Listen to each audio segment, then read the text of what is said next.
Hi everyone, thank you for joining me. My name is Cassandra and I'm going to take you through this ooey gooey flexibility flow. This is an intermediate level practice with no props required, and you can join me starting in Child's Pose Balasana. This is a full body flexibility practice. We're going to work on hips, hamstrings, getting into our shoulders and our spine, our chest a little bit. So Balasana, a great way to stretch out through our hips, big toes together, knees apart, and just melt head and chest down on the mat. And you can begin by taking some deep breaths in and out through your nose, trying to relax your arms. And breathe all the way down into your low belly and your lower back. Using this first pose to notice where there might be tension. We're still sliding our shoulder blades down the back, not compressing or shortening our necks.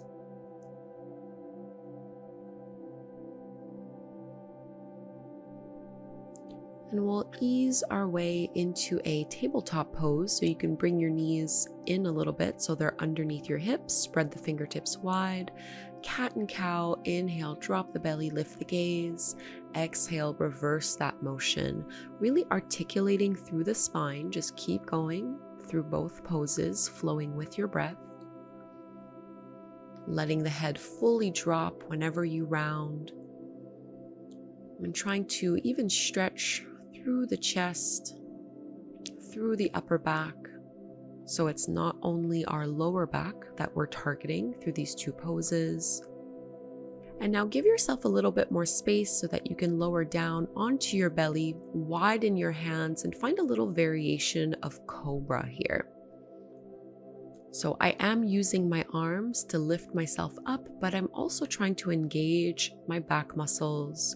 Lower down, and we'll do it just one more time. Push into the tops of the feet, inhale, lift up. You don't need to come all the way. Having your feet wider can make this more comfortable for your lower back. And exhale to release. We're going to press back onto hands and knees and send your hips all the way back as if you were coming into child's pose, but then inhale, articulate through the spine and find a little variation of cobra. So we're going to go weaving in and out from a variation of child's pose to a variation of cobra pose. And it's almost as if you're doing cat and cow. As you're moving in and out, I like to do this with my toes curled under. You don't need to have them like this. So inhale, rippling forward, finding a back bend, bending the elbows a little bit here. And exhale, rounding through the spine, pressing your hips as far back as they'll go. And back into our tabletop pose, tuck the toes under, downward facing dog, Adho Mukha Svanasana. Widen your feet towards the edges of your mat, so give yourself more space in downward dog, and just begin to stretch out through your hamstrings so you can bend a little bit through your knees, reaching your chest towards your thighs. Relax your head, relax your neck. Walk your hands towards the back of the mat. Turn your heels in, toes out. We're going to ease our way into Malasana, our yogi squat. I like to use my elbows to push the knees open, hands at the heart. Think of lengthening your spine in this pose and pressing your shoulders down. So almost as if you could grow taller here. And then we'll find our ragdoll fold.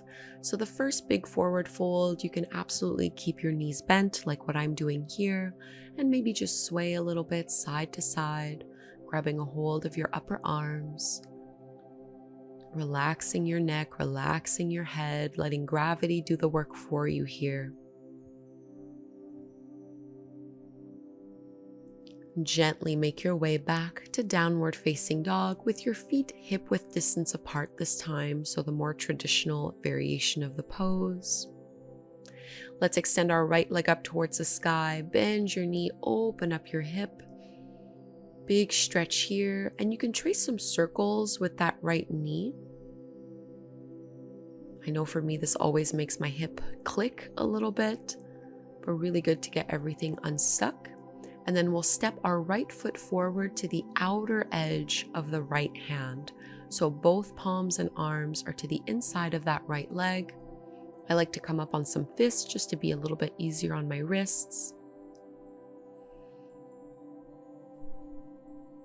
You can drop your back knee down to the mat, lift the front toes up, and roll to the outer edge of that right foot. And if flexibility allows, you can come deeper into the pose by lowering onto your forearms. So a deeper variation of this dragon pose, or sometimes called lizard or gecko. So a very deep hip opener. Coming back up onto the hands, add a twist and a quad stretch. So your right hand is going to reach to grab a hold of your left foot. Keep melting the hips forward and down. Little bit of a spinal rotation as you roll that right shoulder back and work on pulling that heel in a little closer to your seat. Carefully release the hold of that back foot. Skandasana, we're coming into our side lunge. So pivot so that you have your right knee bent, left leg is straight, and then extend your arms out. So really opening through your chest, and maybe you want to stay here, or instead you can bring your hands prayer at the heart, just like we did in our yogi squat. And we'll transition over to the second side. So again, it's up to you what you want to do with your arms. You can either open them up, or you can have prayer hands using your elbows to push that knee open a little bit more. Just try to sink your hips down nice and low, really getting into our hamstrings. And we'll press up. We're coming into warrior two. So front leg bends into that right knee, left leg is straight, open up through your arms. Reverse, left hand down, right arm up. Straighten your front leg. Let's move into Trikonasana, triangle pose. Think of rolling that left shoulder back as if you were leaning against the wall behind you. Pushing the feet into the floor, come up and just narrow your stance a little bit and frame your hips so they're facing forward. We'll come into our pyramid pose. So folding down. And I like to just let my upper body relax in this pose. You can definitely have a bit of a bend in your knees if the hamstrings are feeling quite tight. Take another breath in here.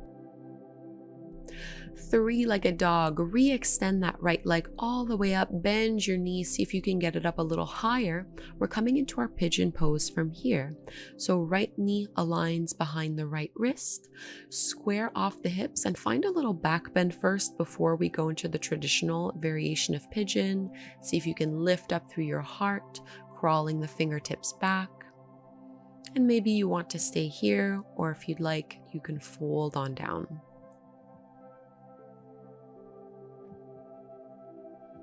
As much as possible, we're trying not to lean on one hip more than the other.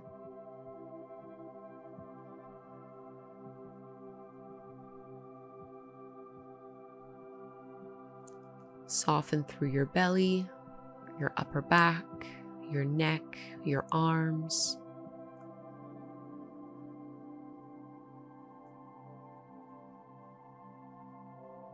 Big stretch into that right glute and right hip.